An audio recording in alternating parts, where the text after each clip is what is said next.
ଯାନ୍ତ୍ରିକ ତ୍ରୁଟି ଯୋଗୁଁ ଉଡ଼ି ପାରିଲା ନାହିଁ ମୁଖ୍ୟମନ୍ତ୍ରୀଙ୍କ ହେଲିକପ୍ଟର।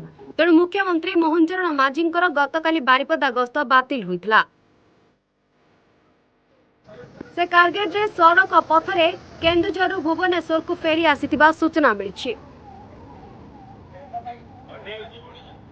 ଗତକାଲି ମୁଖ୍ୟମନ୍ତ୍ରୀ ମୋହନ ଚରଣ ମାଝୀଙ୍କ 3 ଦିନିଆ କେନ୍ଦୁଝର ଜିଲ୍ଲା ଗସ୍ତର ଶେଷ ଦିନ ଥିଲା।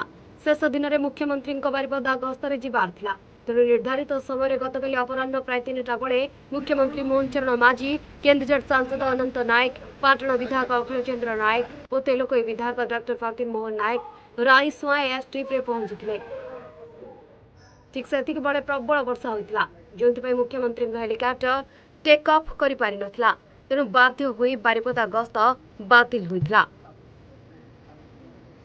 କେନ୍ଦୁଝର ହେମନ୍ତ ମହାରଣାଙ୍କ ରିପୋର୍ଟ, ସୂଚନା ଟିଭି।